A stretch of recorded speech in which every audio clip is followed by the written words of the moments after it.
Բարև ձեզ, օրվա լրահոսի կարևոր նորություններն է ներկայացնում Հորիզոն լրատվականը 4 փետրվարի, օրը չորեքշաբթի։ Նիկոլ Փաշինյանն Աբու Դաբիում Արաբական Միացյալ Էմիրություններում հանդիպում է ունեցել Իլհամ Ալիևի հետ։ Առանձնազրույցին նախորդել է Հայաստանի և Ադրբեջանի պատվիրակությունների ընդլայնված կազմով հանդիպումը։ Կողմերը ողջունել են Վաշինգտոնում Միացյալ Նահանգների նախագահ Դոնալդ Թրամփի հյուրընկալությամբ և վկայությամբ կայացած Խաղաղության գագաթնաժողովի պայմանավորվածությունների իրականացման գործում արձանագրված առաջընթացը։ Նշել են Հայաստանի և Ադրբեջանի միջև հարաբերությունների կարգավորման գործընթացի դրական դինամիկայի պահպանման և առաջ մղման կարևորությունը երկկողմ ձևաչափով գոհունակություն են հայտնել երկկողմ առևտրի մեկնարկի և Ադրբեջանից Հայաստան նավթամթերքի շարունակական արտահանման, ինչպես նաև երրորդ երկրներից հացահատիկի և այլ ապրանքների տարանցման իրականացման կապակցությամբ Ադրբեջանի տարածքով դեպի Հայաստան։ Կողմերը համաձայնել են շարունակել ուսումնասիրել երկկողմ առևտրատնտեսական համագործակցության ընդլայնման հնարավորությունները։ Վարչապետ Փաշինյանը և նախագահ Ալիևը քննարկել են թրիփի և այլ ենթակառուցվածքների նախագծերի իրականացումը։ Ֆրանսիայի Սենատը միաձայն կողմ է քվեարկել Ադրբեջանում պահվող հայ գերիների ազատ արձակման բանաձևին։ Լորան Վոքիեի ներկայացրած բանաձևին, որն առաջարկել է Ֆրանսիա-Հայաստան բարեկամության խումբը, 183 ներկաներից ստացվել է 183 կողմձայն։ Նշում է, որ այս նոր քվեարկությունը, որը հաջորդում է այլ բանաձևերին, որոնք մասնավորապես կոչ էին անում կառավարությանը ճանաչել Արցախի հանրապետությունը, արտահայտում են Ֆրանսիայի աջակցությունը։ Կառավարությունը, որը ներկայացված է եղել Ֆրանսիայի արտգործնախարար Ժան-Լուի Բարոյի կողմից, սա տարել է հայ գերիների ազատ արձակման կոչին, ներկայացնելով իրավիճակի իր մեկնաբանությունը։ Նոր սահմանադրության տեքստը պատրաստ կլինի այս տարվա մարտ ամսին, և մենք պետք է հիմիկվանից սկսենք իրազեկման արշավ։ Այս մասին նախարարության 2025 թվականի գործունեության մասին ամփոփիչ ասուլիսի ժամանակ ասել է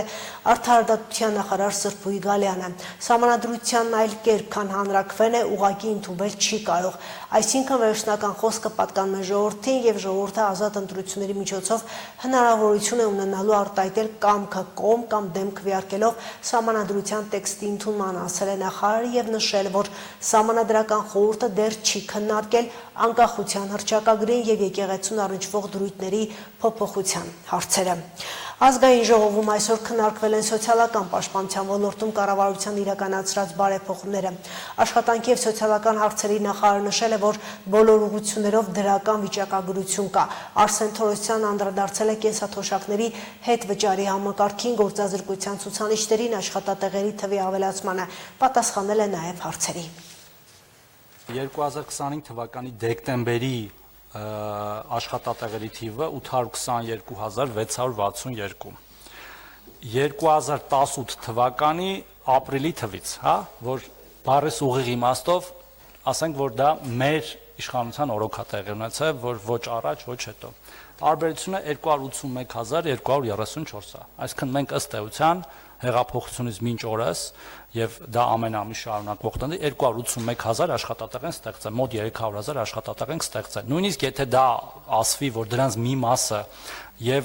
վստահ եմ դա շատ փոքր մասն է, ստվերից են դուրս եկել, դա ինքնին էլի շատ կարևոր է, թե այդ մարդու ապագայի համար և թե պետական բյուջեի համար։ Եթե ոմանք խոստանում են 300,000 աշխատատեղ, մենք դա արել ենք, ինչպես նույնիսկ առանց ասելու ենք արել։ Պարոն Թորոսյան, նաև մի հարց եմ ուզում տալ, որ մեր հայրենակիցներից շատերը տվյալ հարցը, որ հետաքրքրում է, ասում են ինչու չի թոշակի հետ, վերադարձի հետ կապված ներառվում նաև կոմունալ վճարները, գազի և հոսանքի մասնավորապես հետ կապված, հետ վճարի հետ կապված են ցանկանում, որ նաև լինի, այսքան։ Նախ ի սկզբանե դա եղել է, երբ որ ծրագիրը սկսվել է և հետո դուրս է եկել, այսինքն բաները, կոմունալները։ Մեր նպատակը ստվերի դեմ պայքարն է, ճիշտ է, այսինքն մենք երկու հարց ենք լուծում ստեղ, ստվերի դեմ պայքար և կենսաթոշակ նպաստների բարձրացում։ Ստվերի դեմ պայքարի առումով կոմունալ վճարները երբեք խնդիր չեն եղել Հայաստանի Հանրապետությունում, որտեղ դրանք խիստ կարգավորվող, նաև հանրային ծառայությունների կողմից կարգավորվող, հանձնաժողովի կողմից մատուցվող ծառայություններ են եղել, և այդտեղ ստվեր չկա, պարզապես չկա, այսինքն ոչ հոսանք, ոչ գազ, ոչ ջուր, ոչ այլ հեռախոս և այլն, և երբ որ ի սկզբանե եղել է եւ հետո դադարեցվել է կոմունալների վճարը, մենք տեսել ենք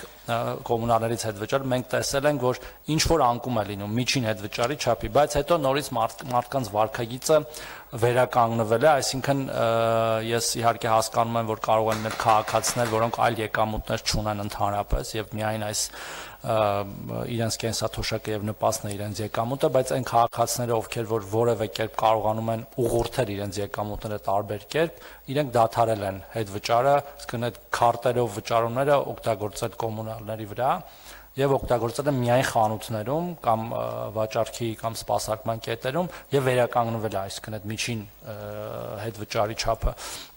Եվ սրա մասին մենք պետք է խոսանք, թաքցնելու բան չկա, մենք ուզում ենք, որ մեր քաղաքացիներ հասկանան, որ այդ պետական բյուջեն, որից որ իրենք վճարվում են, բոլորս վճարվում ենք, հա, աշխատավարձեր, պետական եւ կենսաթոշակներ պետք է ձևավորվի ինչ-որ մի կերպ։ Այդ ձևավորվելու համար պետք է վճարվեն հարկեր։ Հարկեր վճարվելու համար պետք է բոլոր փաստաթղթերը վճարման տրվեն քաղաքացիներին։ Եվ հենց դրա համար է պետք, որ մենք գնում ենք այդ քայլին Ախուրյանի ծննդատանը ծնված զոհված զինվորի եղբայրը եւ նրա մայրը վաղը տանը կլինեն։ Մեկ օրական Արթուրը եւ մայրը Սեդան իրենց լավ են զգում, հետ ծննդաբերական բարդություններ չկան, նշեցին ծննդատան բժիշկները։ Նորածնին Մխիթարյանների ընտանիքն անվանակոչել է 2022 թվականին Վերին շորժայի դիրքերում հակառակորդի հարձակման ժամանակ զոհված որդու Արթուրի անունով։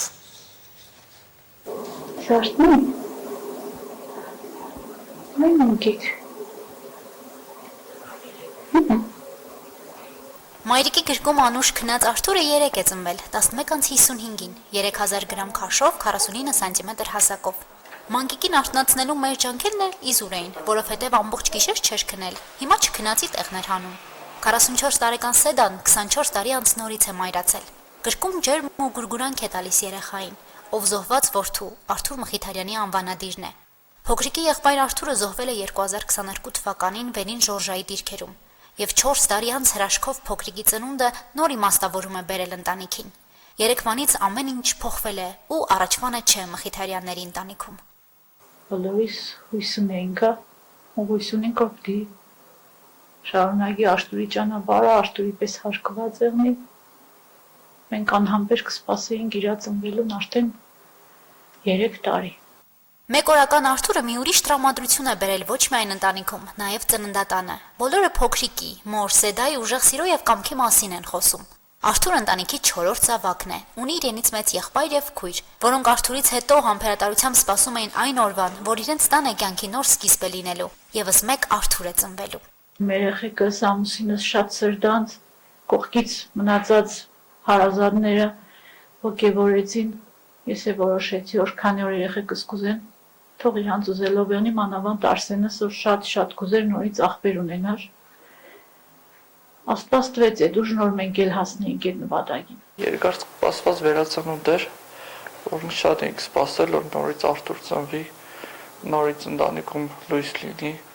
Ամեն անգամ կխնդրեք գոնե տեղայտնի, գոնե մեր Արթուրն եղնի էլի։ Մեկ օրական Արթուրն ավակ եղբորից փոքր է 22 տարի։ Տարիներ անց Սեդայի դեմքին ժպիտ է հայտնվել։ Այն ժպիտը, որը պարգևել էր առաջնեկ որդին Արթուրը։ Մայրը ամենից շատ հիմա խոսում ու պատմում է անմահացած որդու մասին։ Եվ շարունակ նոր ծնված բալիկի մեջ նմանություններ որոնում, գտնում, որոնք հիշեցնում են հերոս որդուն։ Սերդանց կուզենք Արթուրին նման եղնի, դրա համար մենք կնմանեցնենք, բայց հələ պես չեմ կողմնորոշվի։ Ուղղակի մենք մեզի տրամադրելով, որ ինքը պետք է Արթուրին նման եղնի։ Ծառայում էր Վարդենիսում, մի քանի ամսվա ծառայող էր, հասցրել էր բանակում արժանանալ շնորհակալագրերի։ Նա ապագայի համար բազմաթիվ ծրագրեր ուներ, երաժիշտ էր, դհոլահար, զբաղվում էր ըմբշամարտով։ 2022 թվականի հունվարի 11-ին Վարդենիսի Վերին շորժայի մարտական դիրքում Արթուրը 2 ծառայակից ընկերների հետ 2 ժամ կռիվ է մղել, մինչև վերջ պահել դիրքն անառիկ ու զոհվել։ 3 ընկերները հետմահու պարգևատրվել են մարտական ծառայության մեդալով։ Ինքը մեր հետ է, մենք իրան բացակա չենք հաշվեն տանրապես տան մեջ։ Մենք իր մասին խոսելուց անցյալով չենք խոսեն տանրապես։ Նույնիսկ այդ օր առավոտյան հիվանդանոց գալուց ես ինքս իմ մեջ զրուցել եմ Արթուրի հետ, որ դու նորից կվերադառնաս տուն։ Մենք քեզի տունը կսպասենք։ Ծառայության ընթացքում ստացած մեդալներն ու պատվոգրերը, հայրենիքի անմենացորդ նվիրյալները գիրքը, որտեղ նաև Արթուրի մասին է գրված, լուսանկարներն ու անձնական իրերը մայրը պահում է սրբորեն, իսկ նրա հետ ունեցած զրույցներն ամեն օր ու ժամ են, անվերջանալի։ Արթուրի նկարով կախազարդը միշտ ու ամեն տեղ հիշեցնում է որդու մասին։ Քո մեծ աղբերն է, դու իր անունը կրես գիտես։ Փոքրիկի ծնունդին ամենաշատը սպասող Արսենը ծննդատնից տուն չի գնում։ Մայրիկի եւ եղբոր կողքից հեռու չի գնում, սպասում է դուրս գրմանը, որ իրենց տունը լցվի ձայնով ու ջերմությամբ։ Փոքրինք պատմեք սկզբից Արթուրի մանկությունից նկարներից, իսկ դրանք երբ որ արդեն գիտակցել ամեն ինչ, դա արդեն երբ որ մեծն է ինքը հաստատ կողքից շատ կիմանա Արթուրի մասին, ավելի շատ, քան մենք կարող ենք պատմել տանը։ Փոքրիկին տուն տանելուն շատ կսպասենք։ Նոր թևեր ու երազանքներ բերած փոքրիկ Արթուրին եւ մայրիկին վաղը ծննդատնից կճանապարհեն տուն, որտեղ նրանց սպասում են հայրն ու քույրը։ Հասմիկ Թումասյան, Արարած Ծատուրյան, Հորիզոն։ Անցած ամռանը սկսված հիմնանորոգում վերանորոգումները Գյումրիի դպրոցներում ավարտական փուլում են։ Մինչ ամսվա վերջ այլ դպրոցներ տեղափոխված աշակերտական ու ուսուցչական համակազմերը կվերադառնան ամբողջությամբ նորոգված, նոր գույքով ու հարմարություններով իրենց դպրոցներ։ 2025 թվականի ծրագրում էին Գյումրիի 15 դպրոցներ, որոնցից միայն 3-ը նոր ուսումնական տարին սկսեց կապիտալ նորոգված դպրոցական շենքերում։ 8 ամիս առանց դադարի երկերտ գրաֆիկով ու մինչև ուշ երեկո շինարարներն աշխատեցին թիվ 19 հիմնական դպրոցում։ Շենքի կապիտալ վերանորոգումն արդեն ավարտված է։ Ներսում ու դրսում շինտեխնիկայի աղմուկ այլևս չկա։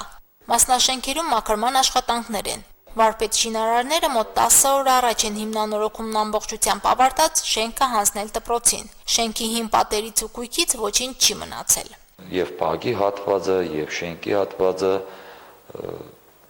Այսպես ասած, միայն նույնիսկ մնացել էր միայն դրսի պատերը։ Մնացած ամբողջ միջև տանիք հիմնանորոգված է լիարժեք ու բարձր որակի շինարարություն է իրականացված։ Երկհարկանի շենքը 2004 թվականին է վերակառուցվել շինթերություններով ու հատկացվել 19-րդ դպրոցին։ 20 տարվա մեջ 20 ու ավելի անգամ կոսմետիկ նորոգումներ են արվել, բայց շենքային պայմանների խոշոր խնդիրները միշտ մնացել են։ Դպրոցաշինության մեծ ծրագրով ոչ միայն շենքի հիմնանորոգում է կատարվել, նաև 385 աշակերտ ունեցող դպրոցը նոր գույքով է ապահովվել։ Կահավորված է բակը, նույն ձևով բոլոր կաբինետները, լաբորատորիաները, ֆիզկուլտուրայի դահլիճը, հանդիսությունների դահլիճը դպրոցի ամբողջը լիարժեք վերահիմնանորոգված ու կահավորված է ժամանակի պահանջներին համապատասխան։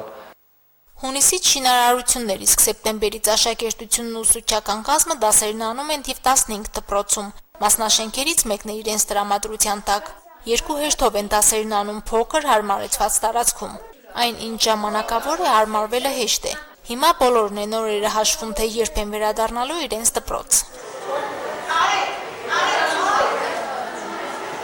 Ոչ թե երկհերթ, այլ երկրորդ հերթով սեպտեմբերից Շիրակի պետական համալսարանի ավագ դպրոցում են դասերն անում թիվ 9 հիմնական դպրոցի աշակերտները։ Մուտքի դռան մոտ ժամը 14:30-ից այսպիսի խառնաշփոթ է։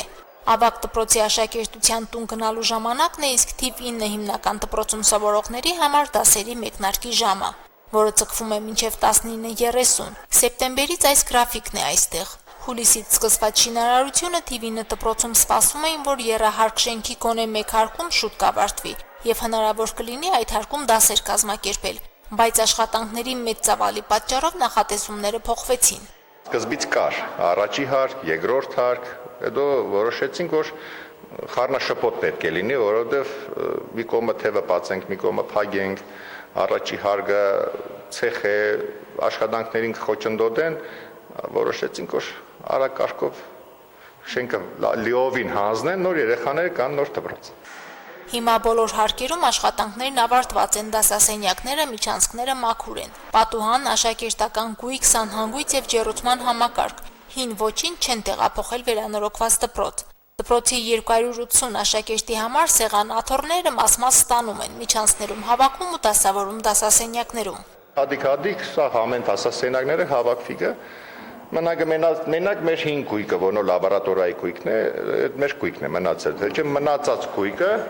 բոլոր գույքերը նոր գույք է, այսինքն 5 գույք չունենք ստեղ։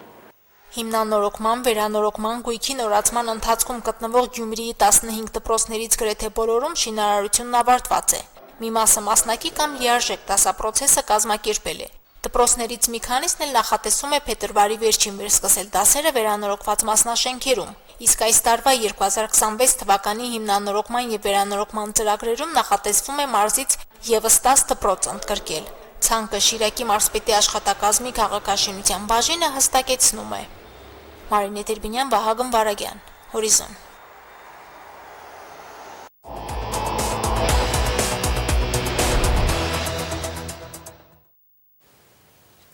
Եվ թողարկում է եզրափակիչ միջազգային նորություններով։ Միացյալ Նահանգների եւ Իրանի միջև միջուկային բանակցությունները տեղի կունենան փետրվարի 6-ին Օմանում։ Այս մասին հայտնել Axios-ը հղում անելով արաբական աղբյուրի։ Աղբյուրը նաև հայտնել է, որ Միացյալ Նահանգների նախագահ Դոնալդ Թրամփի վարչակազմը համաձայնել է բանակցությունները Թուրքիայից Օման տեղափոխելու Իրանի խնդրանքին։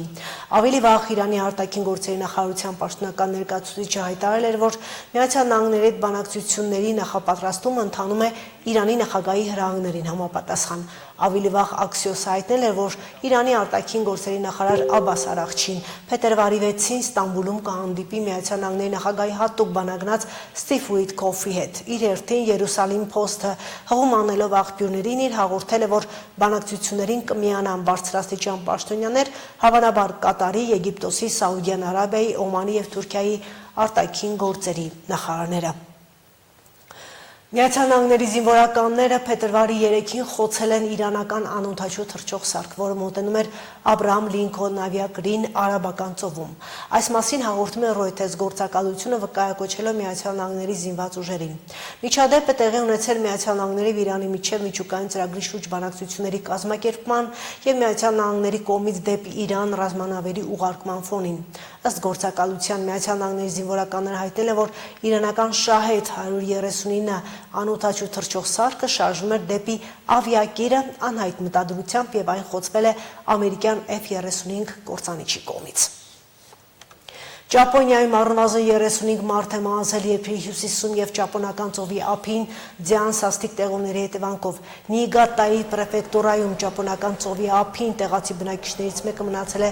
ձյան ծանրությունից փլված սեփական տան փլվածքի տակ։ Բազմաթիվ շրջաններում իշխանությունները չեն հասնում մաքրել ճանապարհները, որտեղ ավտոմոբիլային մեծ խցանումներ են առաջացել։ Մի շարք շրջաններում 3 օր է փակեն տարական եւ միջնակարգ դպրոցները։ Ճապոնիայի գլխավոր Հոնսյու կղզու հյուսիսում գտնվող Աոմորիի պրեֆեկտուրայում ճանապարհները ձյունից մաքրելու համար ուղարկվել են բանակային ստորաբաժանումներ։